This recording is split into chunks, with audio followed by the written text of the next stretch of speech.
चलिए हम height and distance chapter शुरू करते हैं। यहाँ पे हाइट एंड डिस्टेंस में बस एक कॉमन फिगर राइट एंगल यहाँ पे देखना है। यहाँ पे दो तीन चीज़ों पे खाली ध्यान देना है, एक होता है डिप्रेशन एंगल और एक एलिवेशन एंगल। फिगर में देखिए ज़्यादातर क्वेश्चनों में नीचे वाले को एलिवेशन एंगल हम लोग लगाते हैं और ऊपर वाले में डिप्रेशन एंगल लगाते हैं, और ये परपेंडिकुलर होता ही है।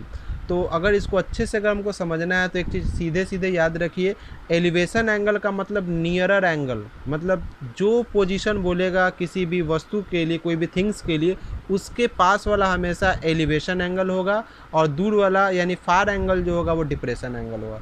जो भी क्वेश्चन के अनुसार जो भी पॉइंट या फिर जो भी रिलेशन होगा उस रिलेशन से नज़दीक वाला जो होगा एलिवेशन और दूर वाला डिप्रेशन। जैसे कि क्वेश्चन में हम लोग देखते हैं एक्सरसाइज 14 में। यहाँ पे देखिए पहला नंबर का क्वेश्चन क्या बोला था। यहाँ पे देखिए अ tower stands vertically on the ground. Tower जो है ग्राउंड पे वर्टिकली स्टैंड है, तो ग्राउंड पहले हमको नीचे दिखाना, ग्राउंड को हमेशा हॉरिजॉन्टली दिखाना होता है। ग्राउंड हमेशा हॉरिजॉन्टली होता है और टावर हमेशा वर्टिकली होता है। तो जैसे यहाँ पे टावर तो बोल ही दिया। इसके बाद इसमें क्या बोला, from a point on the ground, यानी ग्राउंड के किसी भी कहीं से भी एक पॉइंट मान लेंगे। तो हम यहाँ पे ए बी और यहाँ पे एक सी मान लिए। वहाँ से फिर बोला है 20 मीटर अवे, जो ये जो पॉइंट है वो इसके बेस से 20 मीटर अवे है, मतलब ये इसके बीच का डिस्टेंस 20 मीटर, तो यहाँ पे हम 20 मीटर डाल दिए। फिर क्या बोला है आगे, the angle of elevation of its top is found to be 60। Angle of elevation, तो यहाँ पे चर्चा किसकी चली है, सी की। तो सी से पास देखिए दो एंगल, सी से दो एंगल है कि ये और एक ये। तो एलिवेशन मतलब नज़दीक वाला था, तो सी के नज़दीक ये है, दूर ये है, तो एलिवेशन मतलब नज़दीक वाला होता है। तो यानी एलिवेशन क्वेश्चन बोला है तो ये यहाँ पे 60 यहाँ पे हम लगा देंगे। अब देखिए क्वेश्चन आगे बोला है कि find the height of tower. तो यहाँ पे दो चीज़ पे ध्यान देना होता है कि आपको दिया क्या है और निकालना क्या है। तो दिया हुआ है देखिए, जो आपको ये एंगल है तो इसके सामने वाला P होता है और ये वाला होता है B। H कभी चेंज नहीं होता है। यहाँ पे P है और यह B है। P और B का रिलेशन tan से होता है। तो tan थीटा बराबर क्या होता है, P बटा में B। तो tan थीटा के जगह पे 60 भर देंगे, P के जगह पे पूरा AB और B के जगह पे यह BC भर देंगे।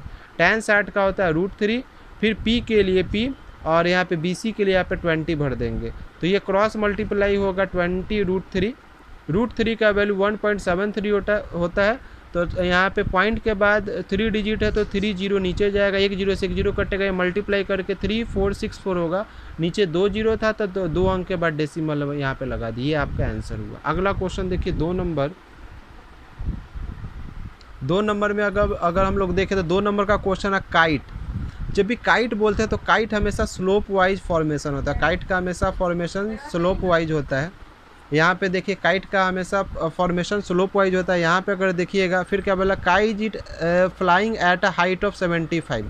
देखिए तो काइट है, तो काइट अगर यहाँ से अगर कोई भी अगर इसको उड़ा रहा है तो ज़मीन से ही उड़ाएगा, तो ये ग्राउंड बना दिए। ये काइट का स्ट्रिंग का लेंथ हुआ और ये इसका ग्राउंड हुआ। और जब भी हाइट बोलता है तो हाइट ज़मीन से उसके टिप का होता है, तो ये हाइट हो गया 75। ये हम लाइन यहाँ खींच दिए 75। इसके बाद देखिए फिगर हम बनाए, फिगर दिया नहीं जाता है। इसके बाद फिर क्या है, attach to a string. String ये होता है, देखिए काइट अगर यहाँ तो ये स्ट्रिंग से होगा। स्ट्रिंग है वो 60 मीटर एट द हॉरिजॉन्टल ये, तो इससे यह क्या बना रहा है, 60 डिग्री का एंगल बना रहा है। यहाँ पे एलिवेशन डिप्रेशन नहीं बता, हॉरिजॉन्टल बोला तो हॉरिजॉन्टल नीचे होता है, वर्टिकल ये होता है। वर्टिकल बोलता तो यहाँ पे एंगल बनता है। हो गया। Find the length of string, आपसे लेंथ स्ट्रिंग का निकालना था। देखिए तो यहाँ पे देखिए एंगल यहाँ दिया था, P होगा ये H होगा। तो ये P और H का रिलेशन साइन से होता है, ठीक है। तो यहाँ पे देखिए sine theta equal to P/H। तो ये एंगल 60 है तो 60, P के जगह पे 75 और यहाँ पे H के जगह जो है x भर देंगे, क्योंकि हम यहाँ पे स्ट्रिंग को हमने x माना है। साइन 60 का वैल्यू होता है √3/2, 75/x। ये क्रॉस मल्टीप्लाई करेगा 150, ये हो जाएगा √3। इसको रेशनलाइज करेंगे तो √3/√3, ये 150 √3 या ये मल्टीप्लाई कर देंगे तो 3 से कट गया 50 बार में, तो 50 √3 का वैल्यू यहाँ पे डाल दिए 1.732। पॉइंट के बाद 3 डिजिट था तो 3 जीरो, एक जीरो से एक जीरो कटा, ये मल्टीप्लाई किए 8660 हो गया। 2 डिजिट था तो 2 अंक के बाद डेसिमल, ये आपका आंसर होगा। ये आपका हो गया द लेंथ ऑफ स्ट्रिंग। अगला क्वेश्चन है, थोड़ा सा इस पर ध्यान देना है। ये बोला है एन ऑब्जर्वर 1.5 मीटर। तो देखिए हम पहले एक ऑब्जर्वर को 1.5 पहले खींच दिए। कोई भी ऑब्जर्वर होगा तो ज़मीन पे होगा, तो ज़मीन हम यहाँ पे बना दी, इसका 1.5 है। इसके बाद बोला है कि जो ऑब्जर्वर है वो चिमनी से 30 मीटर का डिस्टेंस पे होगा। तो एक पहले हम चिमनी यहाँ से ऐसे खींच दिए, चिमनी खींच दिए। ये चिमनी और वो आदमी में ऑब्जर्वर में 30 मीटर का डिस्टेंस है, तो 30 हो गया।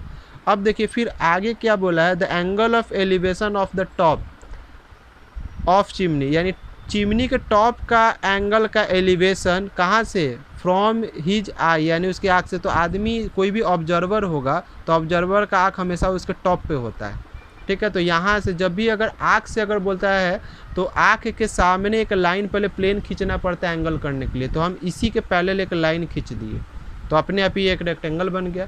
तो अब यहाँ पे देखिए यहाँ पे यहाँ पे 2 एंगल हमारे पास बना। ये अब यहाँ पे एक राइट ट्रायंगल बना जहाँ पे 2 एंगल बना।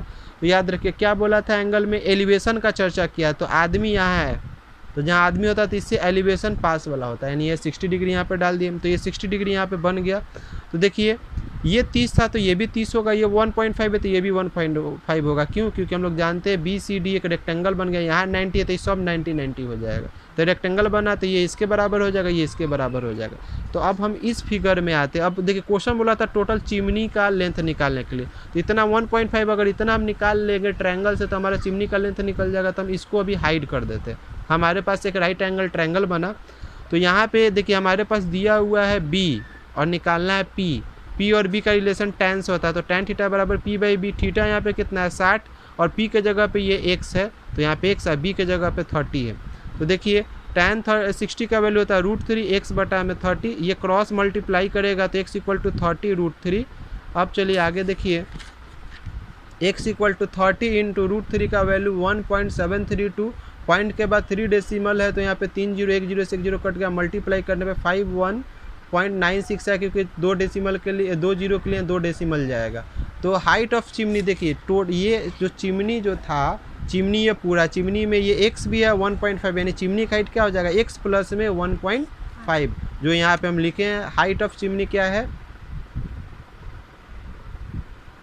हाइट ऑफ चिमनी क्या है x प्लस में 1.5। तो x का 51.96 प्लस में 1.5 है, इसको ऐड करने पे 53.46 होगा। ये आपका हुआ। फिर आगे कल क्वेश्चन चलेगा।